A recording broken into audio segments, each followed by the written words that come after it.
Hello, geekologists, and Happy New Year! This is Systematic Geekology, and we have a very special episode for you today. We are here with a friend of mine who was actually one of the first comic book creators I ever interviewed back when I was in college. But Robert Venditti, you may know him from his work a lot at DC, Superman 78, Green Lantern, Hawkman, and then one of my favorites, Exo Manowar. He also has a new book out through Bad Idea called Ordained, which we'll talk about today. But Rob, really great to have you today. This will be a lot of fun. No, thanks for y'all having me on. I appreciate it. I remember that first interview going pretty well, so you were pretty good at it right out of the gate. Oh, I appreciate it. No, funny story about that though. I remember because I think it was I was writing for the NC Comic Con site just on the side, and I sent you. This was when I was terribly inept with technology, and I sent you the Skype link. That's how I was back in the Skype days. But I sent you that, and I had trouble getting it loaded on my iPad. And I was like, crap, he's gonna I guess I think you got on first, and you were like, oh, hello, and I was trying to get on. So the interview itself went well, but that was my inept technology in those Well, I days. don't even But remember that part. So yeah. So that was in the before times, before everybody got used to Zoom and yes, streaming, and yes. here we Yeah, are on yeah, yeah, YouTube and doing that. yeah. Yeah, I love Now that. I do it in my sleep because I work remotely, and yeah, but yes, and we've done panels at Comic Con, so it's been a lot of fun. So Rob, thanks for joining us. I'm Kevin Schaefer here with my good friend geekologist Will Rose. Will, Happy New Year! Happy New Year. Yeah, we're recording this live on the 12th day of Christmas. So the gift that we are giving to the world is a conversation with Rob Venditti. I'm pretty excited. I'm a huge comic book nerd. I have my weekly pool. I'm excited about his new book, Ordained, since I'm an ordained Lutheran minister. I love John Wick, and I loved Wake Up Dead Man, which there's a blend there. And if you want to keep going with those kinds of genres, Ordained is for you. I love the first issue, and I can't wait to talk about it. Well, if you're It is starting out actually with very me to well. begin your 2026, there's nowhere to go but up from here, guys. There So you go. All right. Yeah. Oh no, but Rob, we are glad to have you today, and yeah, and so before we get started, if for viewers out there, if you want to support the show, just click the link in the description. You can find out more about us, find ways to support, rate, review, subscribe, all of that good stuff. But we want to get straight to it today. So Will, I'll hand it over to you first to get started. Yeah. Usually we start what are we geeking out on, but we'll do that at the end of this. Right now I'm geeking sure, out yeah. on Rob being with us, and I love asking, since I'm a big comic book fan, I love asking how the sausage is made, what's the process, what their background, origin story, that kind of stuff. So what was your kind of your work is so prolific in comics. How did you get your start in comics? What's your origin story? Where did it all begin for you, Rob? Yeah, so I didn't grow up reading comic books at all. I started reading them in my mid to late 20s. Um, I always wanted to be a writer, but comic books weren't something that were ever on my radar. And then Yeah. when I started writing them, I was doing fiction. I was in grad school for creative writing. I was writing short stories and things like that. And when I read them, I decided I wanted to try to write them, but I had no idea how to go about doing this. This is, 2000. So Mhm. it wasn't the way it is now with, books and websites and all kinds of things you can go to, and Patreon where you can learn about being a writer or whatever. None of that stuff really existed too much. So I started out by volunteering to work in the warehouse for a small press publisher named Top Shelf Productions. They've since gone on to become an imprint of IDW, but they're publishers of blankets, Swallow Me Whole, the very famous March book series by Yeah. John Lewis. Hmm. They Called Us Enemy by George Takei, a lot of really good stuff. So I started out working there in their warehouse as their inventory person. Uh, Moved up, through things, doing editorial, doing sales. I was the first employee ever hired by the company, so kind of wore a lot of different hats. And while I was there, I wrote the script for my first comic book, which is called The Surrogates. And I gave that to Chris, who was the editor at Top Shelf. And it was sort of a sci-fi cyberpunk story, which was outside of what Top Shelf did, which was primarily, kind of heartfelt autobio comics, things like that. And I was like, look, if you don't think this is for you, that's great. But if you think it's good enough, maybe you could introduce me to Vertigo or Dark Horse or something like that. But Chris really liked it. They'd always wanted to do something that was a little bit more, genre.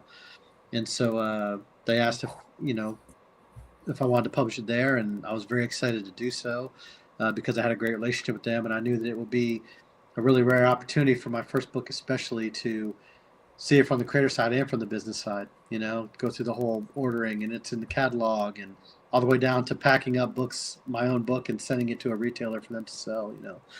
And so they published it, and that was how I got my start. That was my first book. So Nice.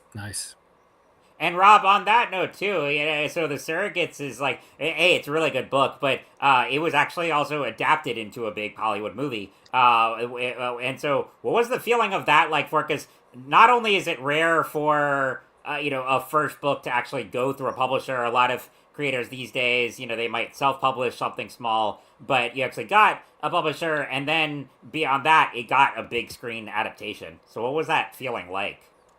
yeah, I mean, it was definitely wild. Like I didn't think any of that would happen. My hope when I wrote Surrogates was that somebody would publish it. I felt certain nobody would ever read it, but at least I'd have a printed copy that I could give to editors and use as a resume piece. This is the kind of stories I do.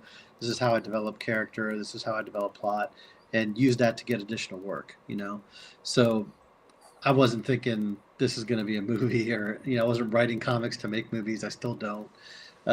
Any of those kinds of things. And in fact, the book was timed to come out around Comic-Con the year that it did. I think this was 2005 when the first issue came out.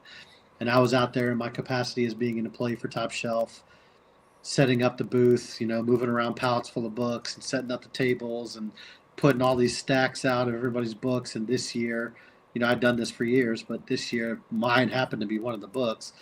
And so I'm doing that all day Wednesday. I run home, back to the hotel to clean up, to come back in time for preview night, which I think starts at like 6. And I get back and the doors open and people are immediately walking up to the table that were producers asking me who controlled the film rights to Surrogates because they were interested in optioning it. And I had just been unloading the boxes like 5 minutes earlier. So it was definitely a surreal experience. What year was that? Do you remember? When was that? Was 2005. Yeah, it was 2005. Yeah.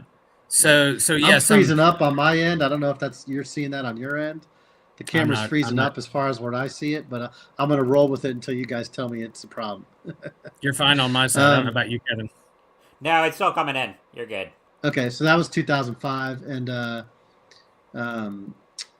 it went through a whole bunch of stuff, and it didn't actually end up getting optioned until 2006, but the movie was out in 2009. And so that obviously was a very fortunate thing to have happen because, again, thinking it Surrogates as a resume piece for me, it was something that, whether you liked the movie or not, my name had gotten out there and the book had gotten out there. And when it came time years later when Valiant was looking for writers to relaunch the Valiant universe, the editor-in-chief over there, Warren Simons, he had read Surrogates when it had come out, and he remembered it, and he reached out to me and asked me to pitch for books. And I pitched for XO and got XO, and then that led to, Eternal Warrior, and that led to Green Lantern, and, on from there. So in the end, I feel like Surrogates did accomplish that thing I was hoping that it would do, which is be that resume piece to get me more work. It just did it in a way that I totally didn't expect. That's a good story. So since then, in terms of like pop culture or things that you geeked out on as a kid that led you to want to do creative writing or movies, TVs, and then eventually get to comics, was there something that you geeked out on or that you loved as a kid that led you to that moment to say like, this is what I want to do for a living, is be a creator, to create stories? Yeah, there were definitely things I geeked out on. I wanted to write stories ever since I can remember, like first grade, So I can't say what it was other than I liked reading and I was somehow drawn to it, Also, my grandfather, my mother's father, who I was really close with, was just an excellent verbal storyteller, He would tell stories about his experiences in World War II or growing up in the Depression or any of those kinds of things. And I was always just fascinated he was like listening to an old radio program. He was just really good at telling stories. So I don't know if it came from there. Uh, I just, like I say, I always wanted to do it. Things I did geek out about, though. Oh man, and one of these hurts to this day is a bunch of stuff. Superman 2, I remember seeing Superman 2 in theater. So the Christopher Reeve Superman things were huge for me. Superman, even though I never read comics, was always like one of my very favorite fictional characters, which is weird that I wouldn't read comics, but I guess I thought of him more as a movie person, than a comic person. In high school, I read a lot of Stephen King. Was a big fan of Stephen King, which is crazy because I can't tolerate horror at all now. My good friend Brock McKinney, who you all know, a big horror guy, and he'll ask me if I've seen a movie, and I'm always like, no, dude, I haven't seen that movie. I've seen like maybe 3 horror movies in my life.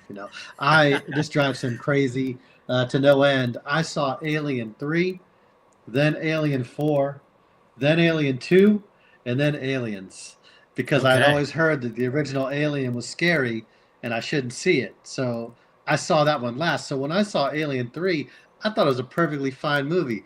I'd never seen any other Alien movies before in my life.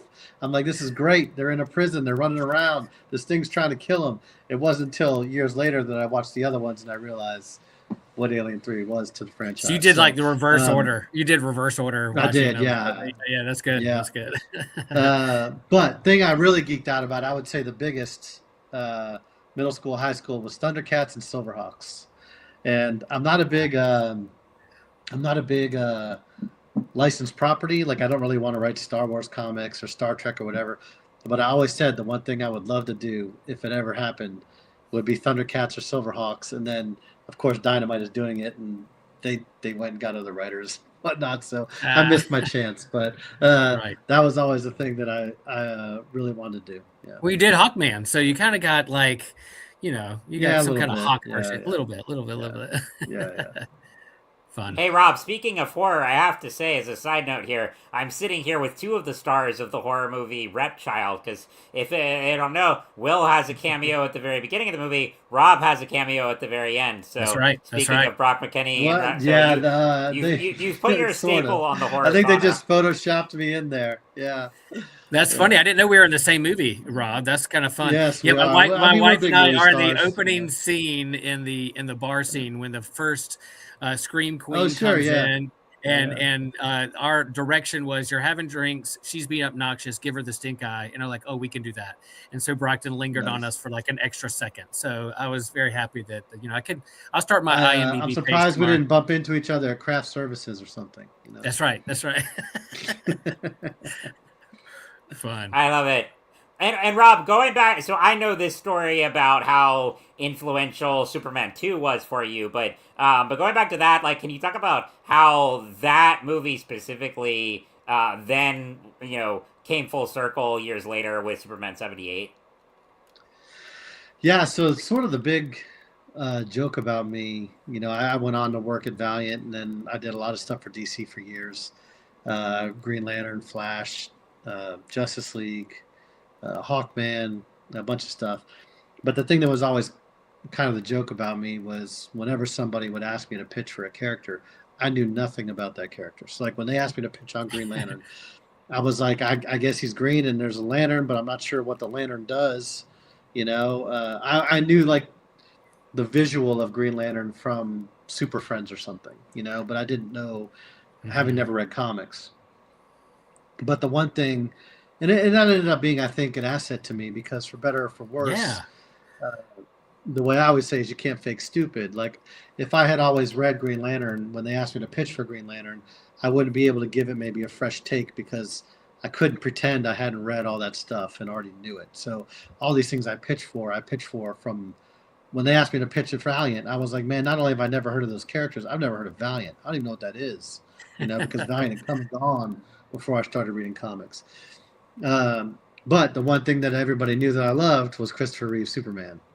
And so Andrew Marino, who had been my editor on Green Lantern, Hawkman, Freedom Fighters, a lot of different things. He had the idea to do a Batman 89 and a Superman 78 miniseries. And he reached out to me to pitch it because he knew this was the one thing that I liked. and the continuity that I was familiar with. And so I ended up getting to write two Superman 78 miniseries, each one 6 issues. And that was great fun. That was not even really a dream project because it wasn't something I ever thought would exist, because if there were going to be comics for Superman 78, it would have happened already, right? And so Right. I never sat back like I did with Thundercats and Silverhawks and say, maybe someday, like clearly Superman 78, if there were going to be comics, it would have already happened, but they hadn't. So really was a dream project. Would love to do more of it someday if we get the chance. Well, I like that, we all, when it comes to Superman and the movies, the one villain or the character that hasn't shown up yet, there's like the big bad that we all want to see is Brainiac. And it looks like that's going to happen with James Gunn's universe.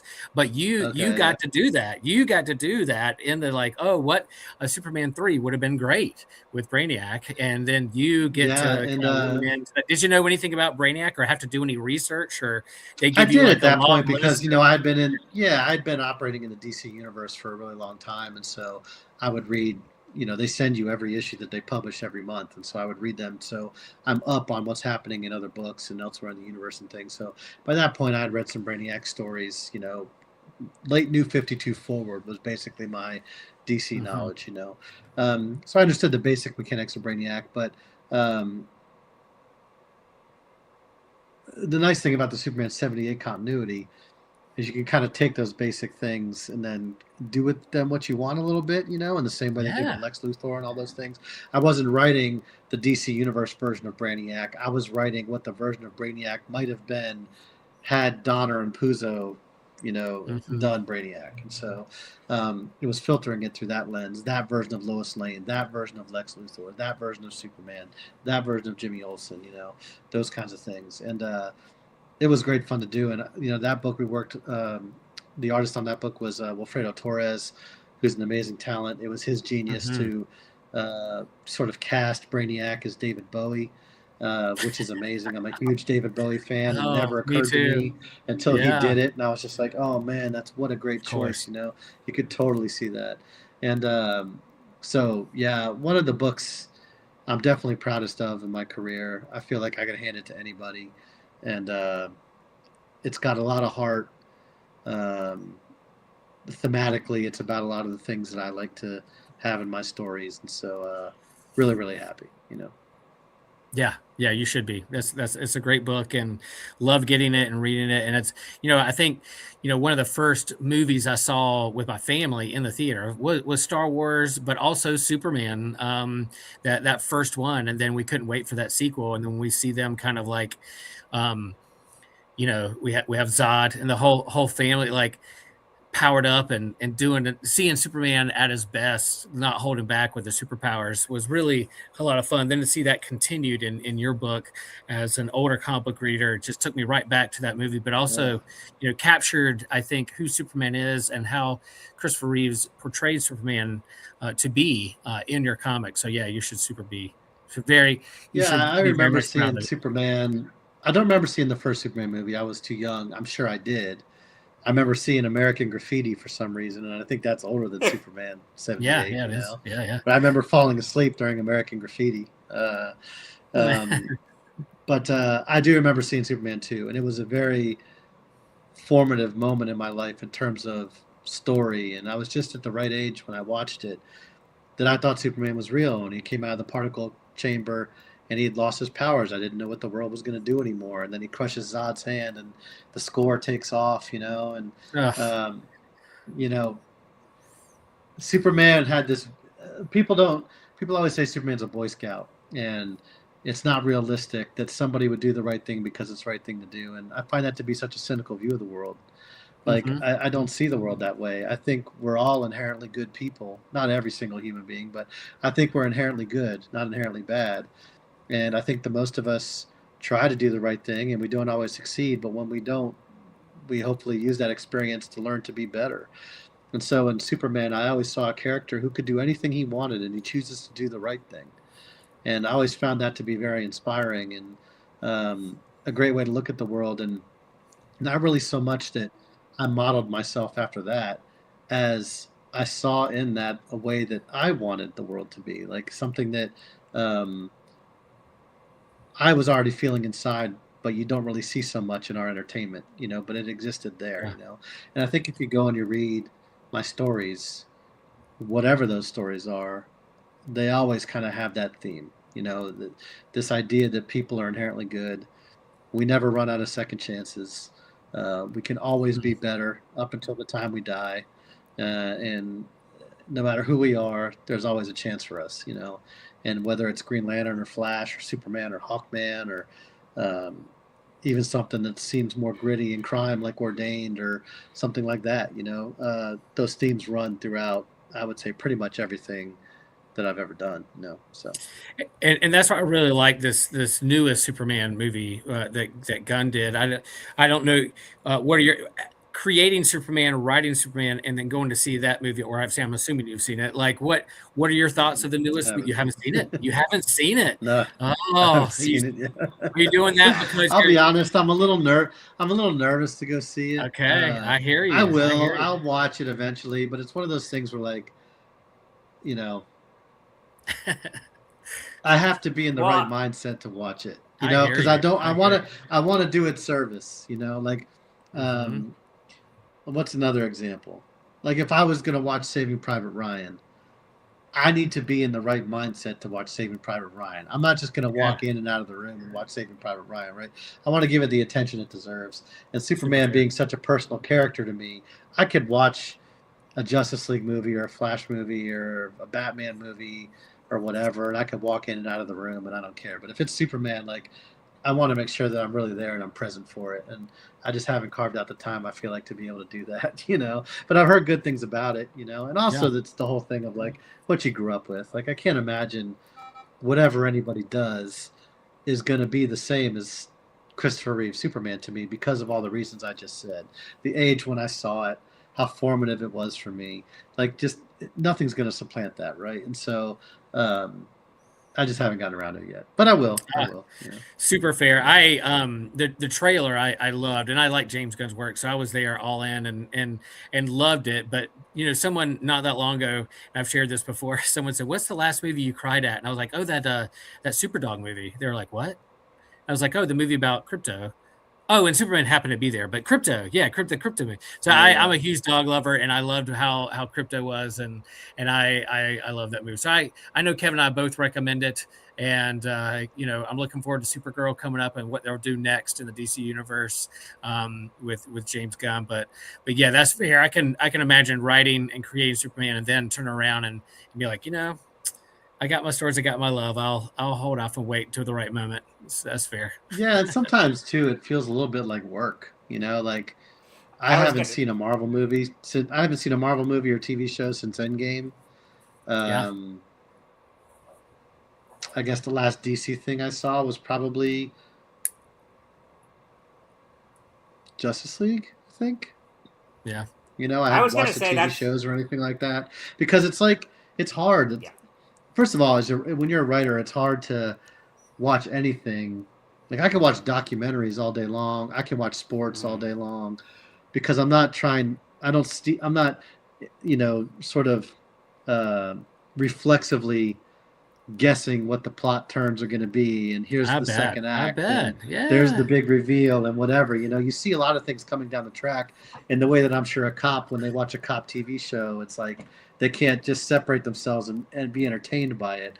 They just default into the setting, And so, like doctors watching a medical show. I'm a pastor, so I stay away from all religious shows and movies. My daughter was like, "Dad, you have to watch The Good Place." I was like, "No, I'm staying away from that. I'm probably gonna be really judgy. I don't want to do it." But she's like, "No, you're gonna love it." And as I watched the first episode, yep, it's one of the best things I've ever seen, and I'll follow all the way through. It was my favorite. So I eventually was like, whenever, but I can understand like when you're too close to something, you're like, or you feel like it's going to mess in your headspace of your creative process. Super fair. Yeah.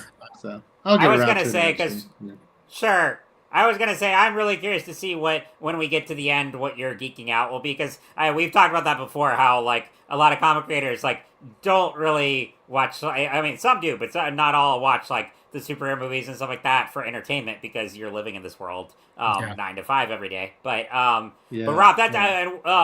Will, I'm glad you brought up Ordained because I do. We want to talk about this book, and Yes, we do. And Rob, I'm glad you said too that despite the different genres you work in and different types of characters, a lot of the themes in your stories are kind of across the border. So yeah, Will, I know you got to read this one first, and I read it last night and really enjoyed it. Yeah, so let's get into this conversation. Yeah, Rob, was it your pitch? Was someone pitching to you? Where did this come from? Was this something you had in your mind you wanted to put out, or where did the origin story for this particular story or comic come from? Yeah, it was my idea. It's hard to say where ideas come from, like I don't know, like all of a sudden there'll be an idea and there wasn't a second ago. But I had this idea I'm Catholic, so I'm familiar with the process of going to confession and all those kinds of things. And I had an experience with my grandfather that I was talking about earlier. When he passed away,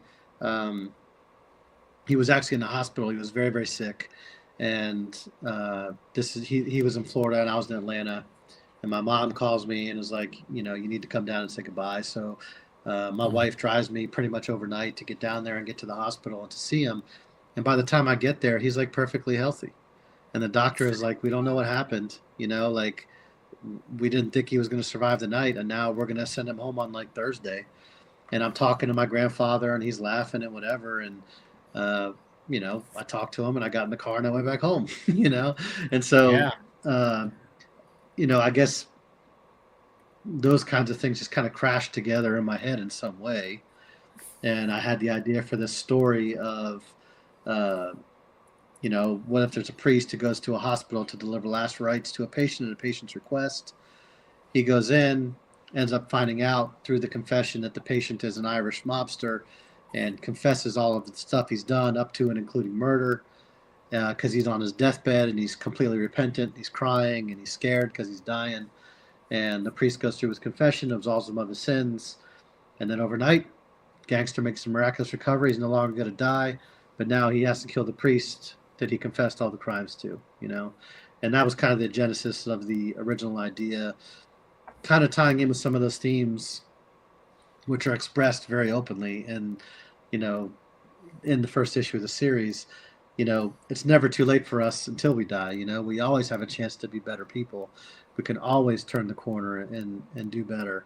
And the story, I wouldn't say the story is so much about religion as it is about faith. Like Yeah. Father Roy, our main character, he believes in God. Cormac Byrne, the mobster, he kind of believes in himself. And his men that work for him believe in him, like he's their God. Yeah. And the cop that's trying to send Cormac Byrne to jail no matter what it costs doesn't really believe in anything, and so all these people have faith in certain things in different ways. And how does that faith, be it a religious faith or whatever it is, or absence of faith, how does it impact their decisions and cause them to do things that keep the story moving forward? And as we go throughout the series, you'll meet additional characters that have those same things. They're looking at it from different ways, and I just thought that would be an interesting story to do. It would give me a chance to do a grounded crime story, which I'd never had a chance to do before.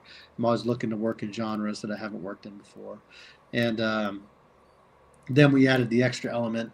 So I had that idea, and then it was like, but what else? And the what else is you end up finding out that. Roy wasn't always a priest. He's an ex-Navy SEAL who found his faith in combat and then became a priest. And so while the whole Irish mob is trying to kill him, he's a guy that can't easily be killed, to the surprise of everyone. Nobody knows this about him. And so that's kind of our big setup for the series, Yeah, I think you nail it. I his piety, the traditions of the church, but also the kind of grittiness of the characters around him and what he has to navigate. As someone who has made hospital visits and being stopped, being said, "Hey, I have a thought. Can I get your thought on this? Or can you come pray with?" I'm there to see somebody else, but I get diverted because somebody wants to do something else. But then pulled aside, or in a elevator conversation, really human elements in here that I really enjoyed and resonated with. And you just know that Father Roy has a a deeper past, a past there that will emerge. I'm curious how many issues will this first arc be? What do you got planned? What are where's this? The How core far is this story, first? Yeah. yeah, the core story is 3 issues, but in between 2 and 3 is a 0 issue about a character called the Machine, who is the big hitman that Cormac Byrne, the Irish mobster, is trying to get to go kill Father Roy, but he can't get him on the phone. Turns out even hitmen have a busy season. He's on another job. And so it kind of tells the story of his day, leading up to issue 3, when now the Machine and Father Roy are going to crash together. And the Machine is a very blue-collar hitman, takes his work very seriously, adheres to his own standards and ethics, and doesn't cut corners. And he's going to run into Father Roy, and that leads us to the big climax at the end. So yeah, there's no like supernatural element. Like there's not like demons are going to emerge from this, thing that it's like, it is like a grounded crime, John Wick. It is extremely grounded. Yeah, it's extremely grounded. And I love none of that kind of stuff. Yeah, none of that kind of stuff at all. I wouldn't say there's a lot of gun fu or anything like that.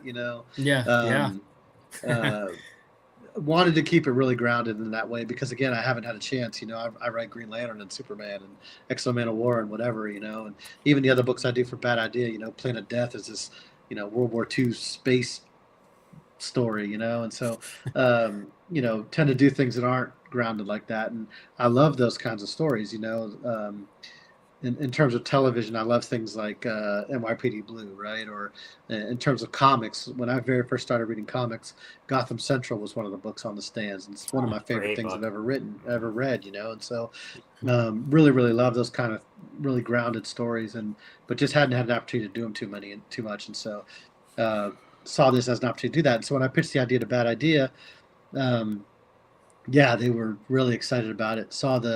I felt like, every once in a while you have an idea and you feel like, I think I might have a good one here, This might be a good one. Whereas most of the time you don't really know, This was one that I felt pretty good about. And I had already had the pitch written and everything. Wasn't sure what I was going to do with it except to just shop it around. And I have a really good relationship with Bad Idea and the people that work there. And so they were the first people I showed it to, and was very happy when they saw the same potential in it that I did, and were on board with it. And so, I'm very excited to have it out now. I don't have a copy yet because my copies still haven't arrived. So I got mine. You guys well, have I'll it say before I do. Kevin read it digitally. I got a hard copy at my local comic store down in Wilmington, and they I love the like old school like newsprint paper. Like, wait, I don't know who's Bad Idea. It's not like really glossy. It's like a newsprint from like the 70s and 80s. Yeah. So I heard that it was on newsprint, which I love because it's super to good. me, it's going to make it feel more gritty and pulpy, It probably has a smell to it, right? So it's like there's an olfactory kind of inkiness to it, that you get it on your fingers, you get a little dirty when you read it, and so I'm really excited about that too. What's your shop in Wilmington? Is it Memory Lane? It is. It is Memory Lane. Yep. Yeah. Tell those guys I said hi. I will. I'm in Chapel Hill now, and go to Ultimate here. But my first comic store I ever went into as a little kid was Memory Lane, way back in the early '80s. And so I still connect with Jacob and go and pop in when I go down to see my mom down there. So I'll tell them I said hey. Yeah, I will. Yeah. Now, have you worked with this artist before? Ultimate I said hey too. I haven't talked to him. I will. Yeah. Have you worked with this artist before with Valiant, Trevor Hairsign? Is that so at Valiant I worked with Trevor on 2 issues of Manowar. In the very beginning, it was like issue 11 and 12 maybe, or 8 and 9, or 9 and 10, something like that. It was the prelude to the big Armor Hunter storyline that we ended up doing.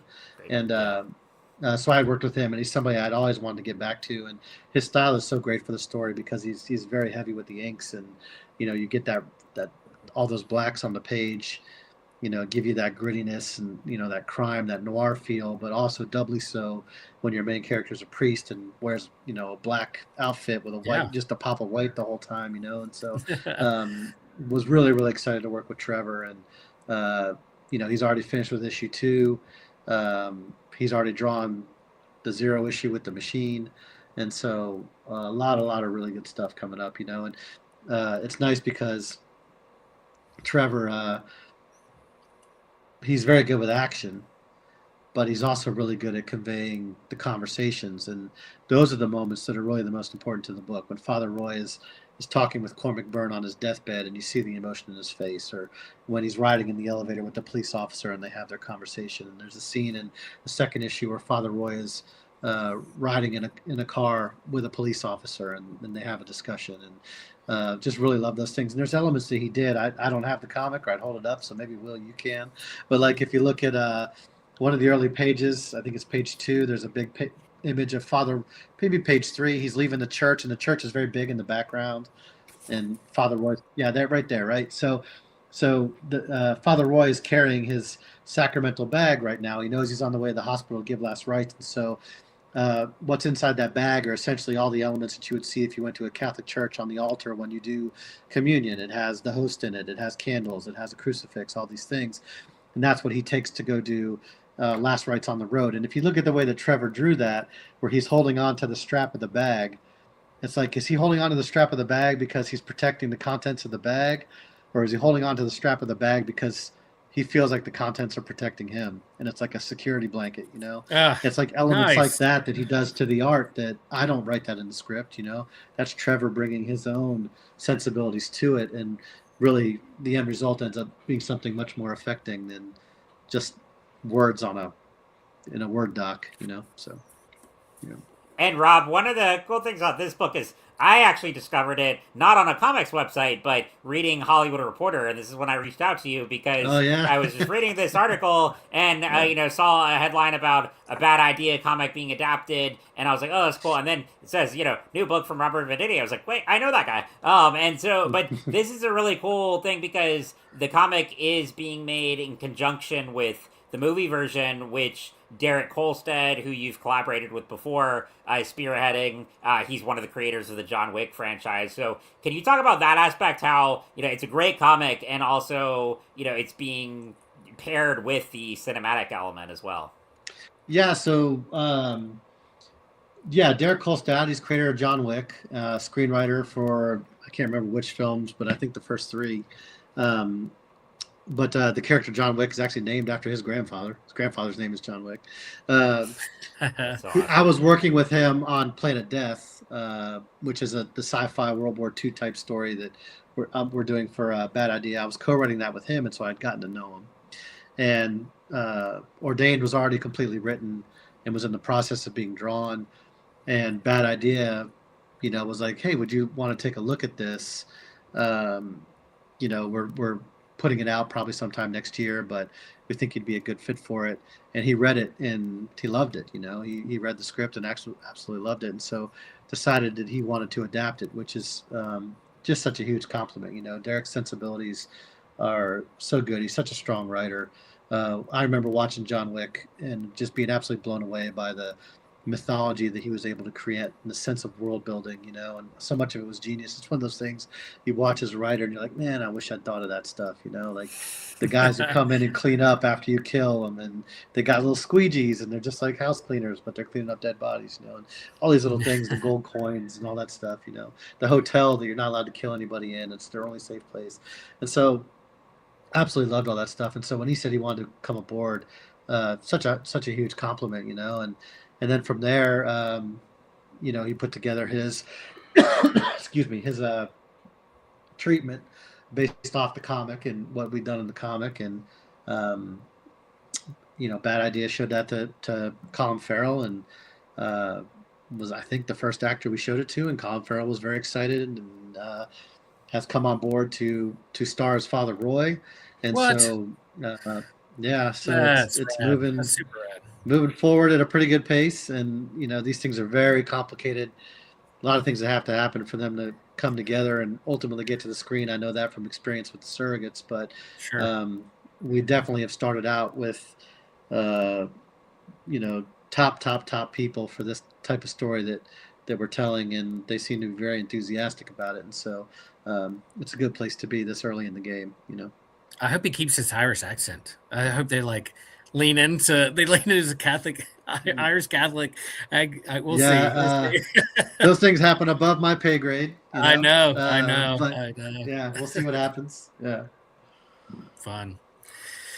Well, I really like it and can't recommend it enough. And so I hope those, tuning in to the channel, listen to the pod, run out to your local store or library or digital, wherever you get digital comics and find it. And I'll be looking forward to see how it unfolds in this first story arc, and knowing that it could be down the road something I'm watching on the smaller big screen is a lot of fun too. That I can say I was there at the beginning when it all began with issue number 1. Yeah. It's a cool thing. And Rob, what are some other things you're working on now? Anything you want to plug? Yes, I've got Planet Death I'm doing with Bad Idea. I also do a story called Survive. That's a bit of a espionage story about a Russian submarine that sinks at the bottom of the ocean, and there's only 2 survivors. One is a Russian sailor, and the other is the American saboteur who sank the ship. And they go to war against each other in this 300-foot long submarine. So we've got that. I announced another project with Derek Kolstad that'll be out from Bad Idea next year called Warbird. That's more of a, I would say, espionage sort of type story. It's about a mercenary type guy, a private contractor, I guess, if you will, who can drive anything. And he gets hired to steal, he gets hired by the American government to steal a high-tech Russian fighter jet. So we've got that we're doing. I'm trying to remember which things have been announced and which haven't. I have about yeah. I don't think the other one has been announced yet. So those would be the ones that I can talk about for right now. Yeah. Are there any like characters, or you mentioned like Thundercats? Are there other things out there that you're like, that would be my dream job? I would love to write that character. Or if Marvel or DC or Image came to you and said. Yeah, DC, the 2 that I always wanted to do, I never got a chance to do, was the JSA, to write a Golden Age JSA book with that original cast.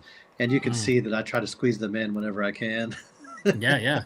And I ended up being able to do a Wesley Dodds Sandman story with Riley Rossmo. We did a 6-issue miniseries of that. That book which was I really beautiful. loved, That book was beautiful. You guys did great. Yeah. Yep. So I would love to do Hourman and Wildcat and all those guys, and also Nightwing.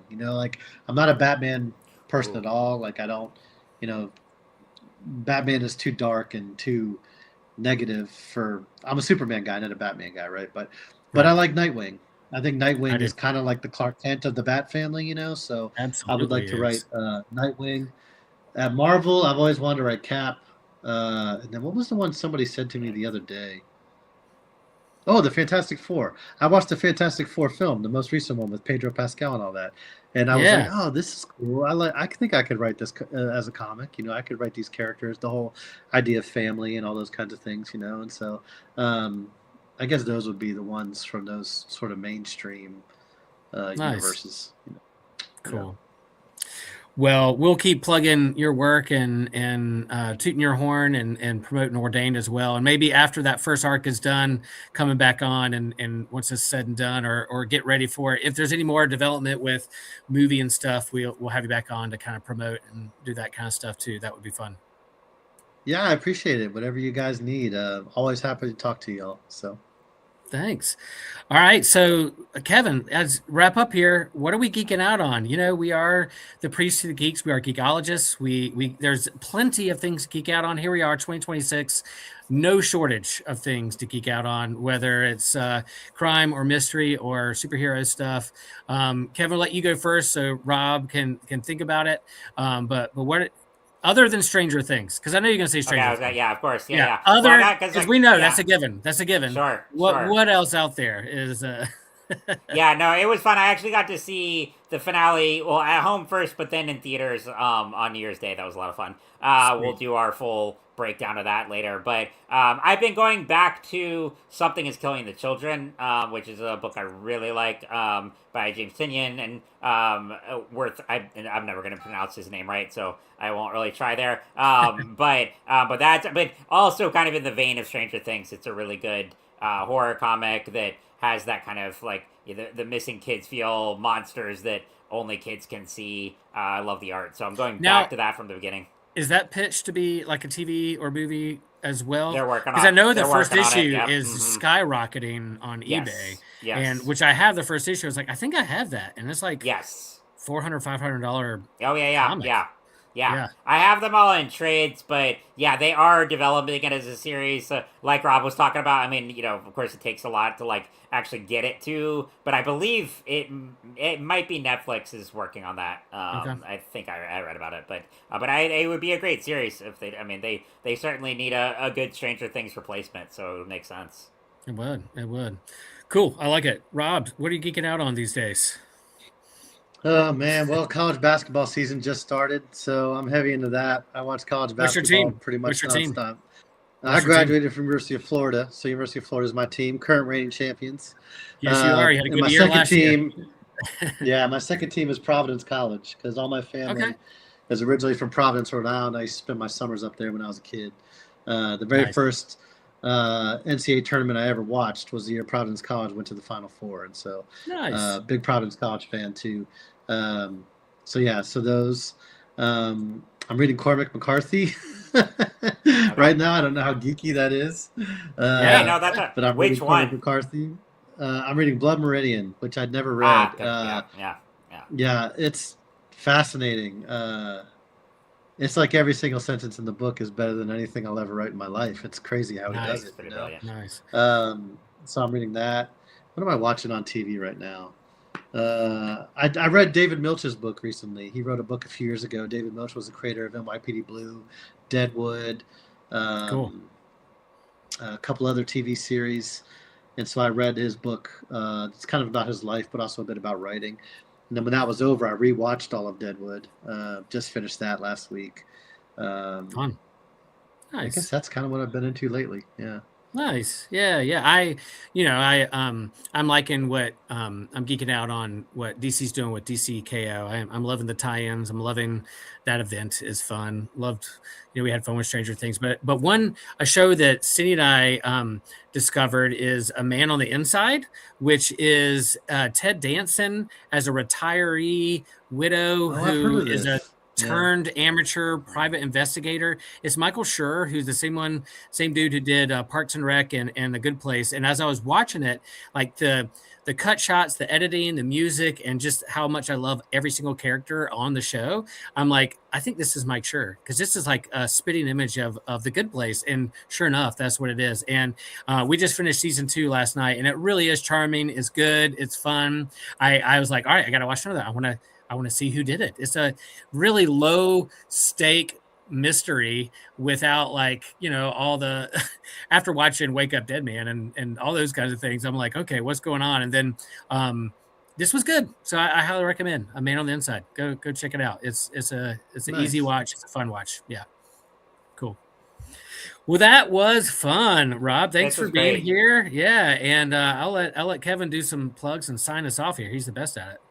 Absolutely. Well, go check out Rob's books. You can get them wherever in your comic shop, especially, or at bookstores. Follow him on Rob. What's your Instagram handle? I know I follow you, but Instagram, Twitter is just at Robert Venditti, so you can find me there. Yep. Great. Cool. Awesome. And yeah, just click on the description here in the show to find out more ways you can support us. And thank you all for geeking out with us on a Monday night. Hope you all have a great week and Happy New Year. Appreciate it, guys. Thanks so much. Peace. Thanks.